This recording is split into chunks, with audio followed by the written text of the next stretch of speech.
My name is Kitty Jospé. Thank you, writers and books, and thank you, listeners and readers, for coming tonight to read with me or be with me.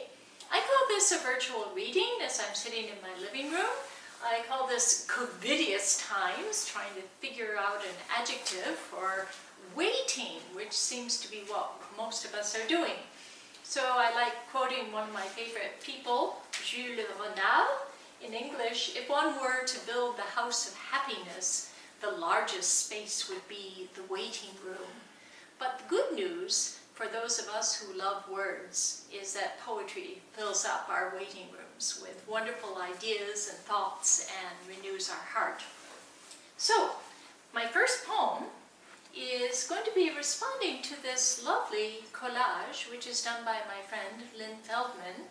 You can visit her studio in Village Gate once the ban of visiting public spaces is off. You can also order her art online. Okay, but we're here for poetry. My poem is called My Friend Painted Angels. My friend painted angels, saying, not only do they come in handy, they abound, ready when you are, to remind you to join in the dance. You do not have to believe me, but I've seen it over and over when people despair, tell you adversity will spread its prickly bitter jam on a fragile crust of a moment, its thick darkness breaking all hope, sticking in your throat with the taste of misfortune. Sometimes the littlest thing will call out, ask you to pay attention, something unexpected, no warning. And an equally sturdy apparition spreads its wings, serves you nectar and ambrosia of the ancient gods, infuses the air with radiance curling up like early morning mist to hold you in a host of aliveness. No guarantees, no predictions for this, just a small twist in the way you start to step, maybe hear the first bird at sunrise, breaking the silence of a long night. So along those lines, this is another collage by Lynn. She calls it The Place I've Never Been. And I wanted to show you, sometimes it's nice to see the visual version of poetry. My words, what kind of man if the detail is buttons? What kind of times if we color in wavering? What kindles us to sew together what we are? My other poem is Inkling of Another. I want to show you what it looks like on the screen, and I'll read it. It's in the book which has the cover of Lynn's collage on the cover, called Golden Smoke. My poem, Inkling of Another. Let us start with a rose, a memory of music and what's spoken, vibrations for the stave strung to hold strings, beyond winter, springs, summer, falls. One note trembles to echo into word, to will dreams alive, woven from willow to wicker, rocking echoes. They are walking, here now, there, tumbling to comfort, there, now, revert to here in twilight murmur. A river of flute, silvers, here now, there, as night dances in crypt, expectant silence, wheeling and mute.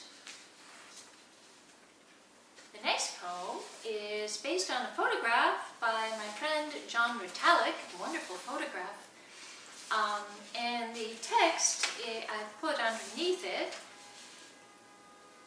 The poem I'm using is Unscripted Valentine. The last stanza of it is exactly inspired by this picture. Unscripted Valentine.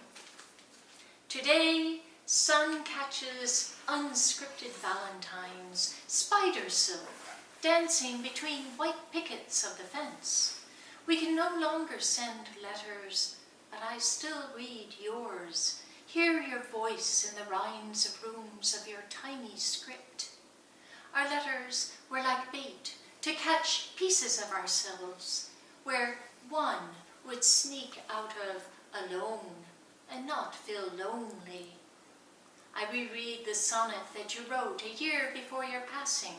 You had hand-copied it for each of your daughters, as if to make sure we knew you were finally at peace after so many decades of struggle. As if to remind us you felt gladness as well as sorrow. It started with you waking up to a rainbow, unlike any you'd seen, and it ended by allowing you to call your troubles small as you looked up at the sky. It's only now I see the beauty of the broken.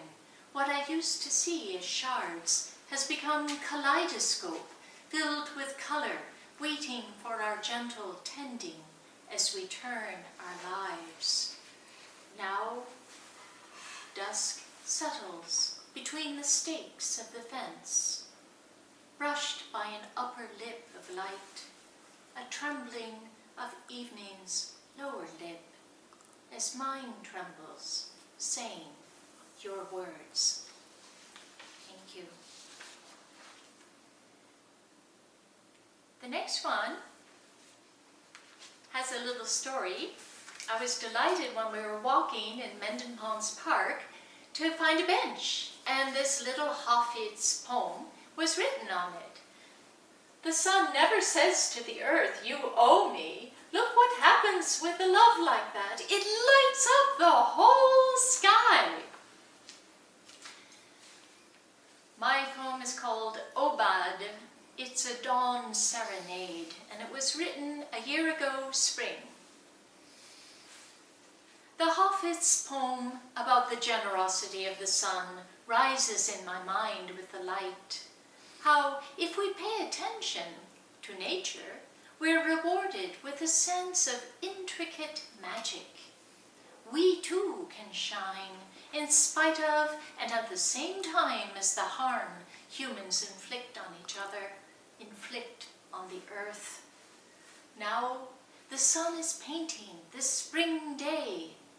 A solo bird is on top of the top branch of the locust outside my window, still barren of leaf. I cannot hear its song, just as I do not see the hidden treasure inside the buds. Can you imagine if we greeted each person like such possibility waiting to unfold?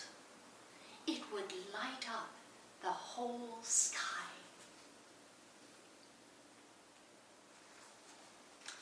Just a little filler in.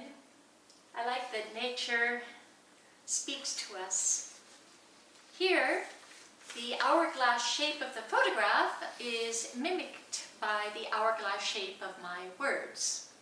Looking through woods and hourglass shapes. I look at the V of sky above, the lacy leaf of ash fronds and the spill of it pressing into the blue, and below, a golden oval of hay framed by cedars to make a perfect hourglass, as if holding the intimacy of discrete moments. I hadn't noticed the shape until now, with everyone gone.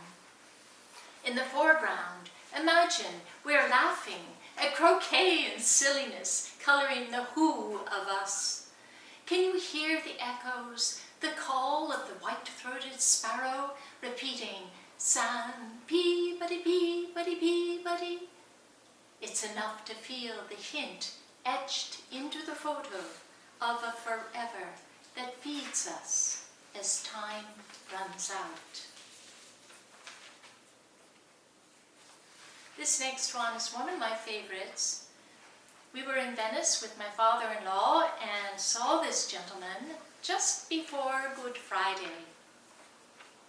I called him Angelo, humbled by his presence, grateful for whatever message angels deliver.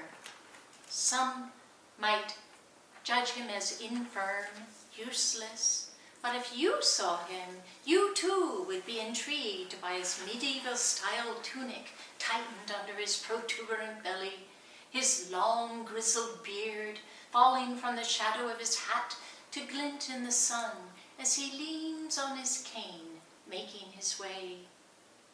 13 years ago, our eyes didn't meet, and all I have was this shot of a slightly filled pouch slung on his back. I study him now as a yet unscripted character, his bent frame in faded red smock, baggy pants, perhaps just shuffling out of a version of a crucifixion scene. It's only now, in this snapshot, I see he is walking past a door with a full-length mirror reflecting a brick wall, the old stones blocking what should be a gateway through which to enter, exit. Am I sure? No matter. The wall didn't stop him then, and nothing has stopped me from still thinking about him. Can you imagine? I can. If everyone mattered so much, even a chance glimpse would continue to matter so much. The final poem is in memory of my father. Yesterday was his birthday. He would have been 98 years old. The pictures of him. It's called Candle. Dawn slows in the dark, reveals a slick, cold day, and I blow out the candle. Daylight, too, provides indefinite shadows flickering, a gentle seesaw of now here, now not quite, reminding me of my father reading Ali Baba, the part about the thieves hiding in the courtyard, asking, "Is it time?" And Scheherazade whispering back, "No, it is not yet time." I hear his voice bringing alive so many worlds, story by story. How they too could be at risk of fading. How by lighting a candle on this dark, rainy day, I can feel him breathing in the flame as the living soul. Thank you.